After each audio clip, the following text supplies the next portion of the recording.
नमस्कार साथियों, आपके अपने YouTube चैनल फिजिक्स क्लासेज में आपका स्वागत है। इस लॉकडाउन की अवधि के दौरान मैं उम्मीद करता हूं आप अपने घरों पर सुरक्षित एवं स्वस्थ होंगे। आज से हम 12वीं क्लास की फिजिक्स पढ़ेंगे, जिसकी प्रथम यूनिट स्थिर वैद्युत की है और उसका प्रथम चैप्टर विद्युत क्षेत्र है। और आज का जो हमारा टॉपिक होगा वो विद्युत आवेश के बारे में होगा। तो दोस्तों, 12वीं क्लास की जो प्रथम यूनिट है वो है स्थिर वैद्युत की, और इसके अंतर्गत 4 लेसन आते हैं। विद्युत क्षेत्र, गाउस का नियम एवं इसके अनुप्रयोग, विद्युत विभव और विद्युत धारिता। और ये जो पूरी यूनिट है वो 7 अंक की है। हम बात करते हैं स्थिर वैद्युत की। तो स्थिर वैद्युत की भौतिक विज्ञान की एक ऐसी शाखा है जिसके अंतर्गत हम स्थिर आवेशों द्वारा उत्पन्न होने वाले क्षेत्रों, विभव और बलों का अध्ययन करते हैं। उसे हम स्थिर वैद्युतिकी कहते हैं। अपने स्थिर वैद्युतिकी के जो एग्जाम्पल है वो हमें अपने दैनिक जीवन में देखने के लिए मिलते हैं। जैसे अगर हम बात करें, अगर एक कांच की छड़ को रेशम के कपड़े से रगड़ कर उसको अगर हम कागज के छोटे टुकड़ों के पास में लेके जाते हैं तो कागज के जो छोटे टुकड़े होते हैं वो कांच की छड़ से चिपक जाते हैं।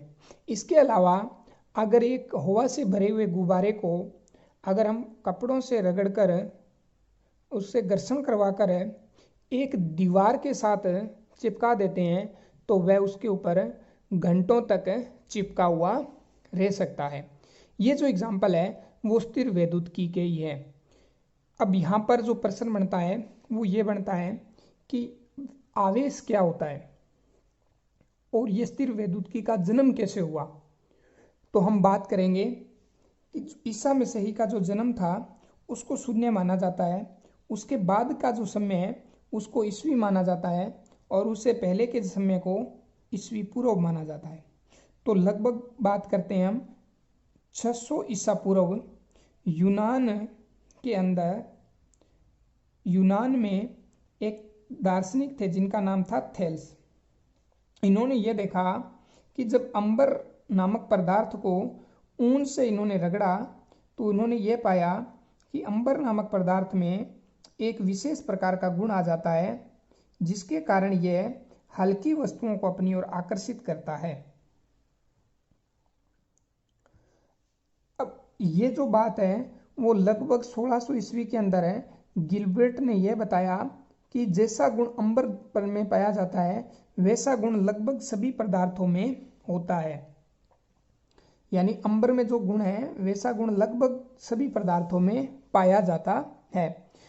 अब बात यहाँ पर यह करते हैं कि अंबर को ग्रीक भाषा में इलेक्ट्रॉन कहा जाता है और इस इलेक्ट्रॉन के कारण ही शब्द निकल कर आया इलेक्ट्रिसिटी, और इस इलेक्ट्रिसिटी के को हिंदी में हम कहते हैं विद्युत की। तो यहाँ से विद्युत की का जन्म होता है और स्थिर आवेशों से संबंधित जब हम अध्ययन करते हैं तो उसे स्थिर वैद्युत की कहते हैं।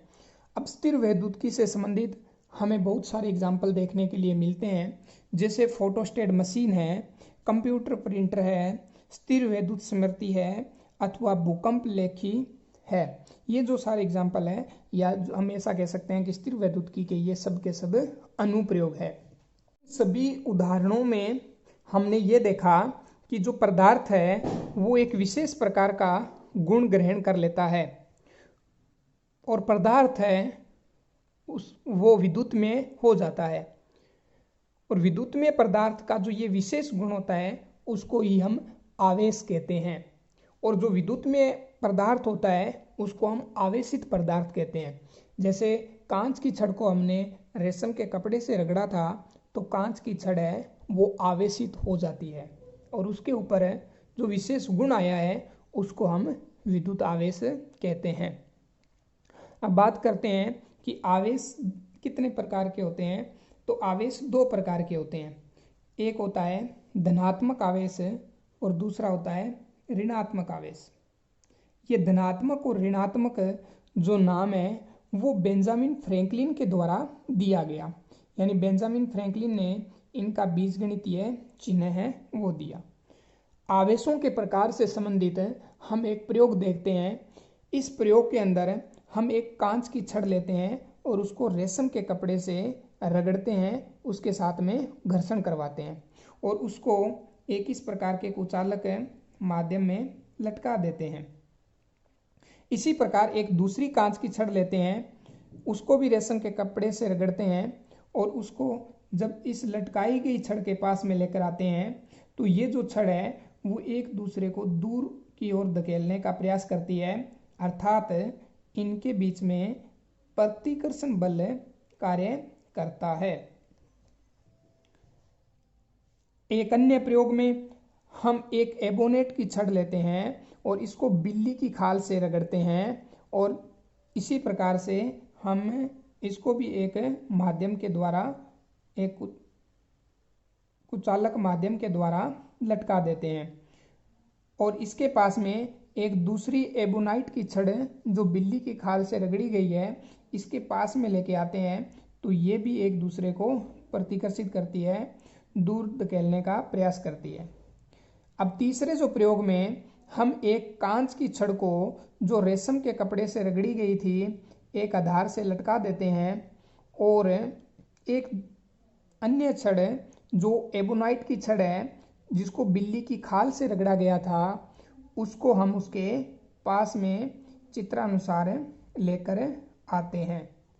तो ये जो छड़ है वो एक दूसरे के पास आने का प्रयास करती है, अर्थात इनके बीच में आकर्षण बल कार्य करता है।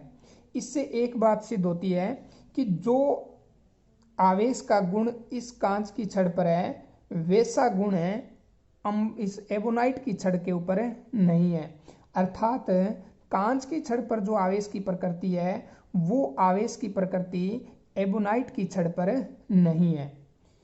इसी प्रकार से इसके ऊपर जो आवेश की प्रकृति है कांच की छड़ पर वैसी प्रकृति एबोनाइट की छड़ के ऊपर नहीं है।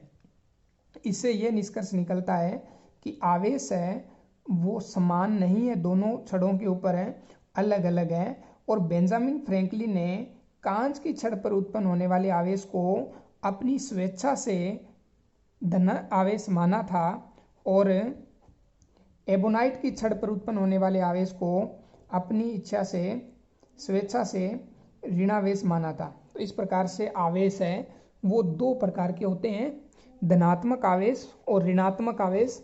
और ये जो नामकरण है वो दिया था बेंजामिन फ्रैंकलिन ने। और समान आवेशों के बीच में हमने इस प्रयोग के अंदर देखा कि समान आवेशों के बीच में प्रतिकर्षण बल कार्य करता है और विपरीत आवेशों के बीच में आकर्षण बल कार्य करता है। इसके बाद में हम आगे की क्लास में ये आवेश क्यों उत्पन्न होता है किसी वस्तु पर, अर्थात आवेशन का जो आधुनिक सिद्धांत है उसके बारे में पढ़ेंगे। धन्यवाद।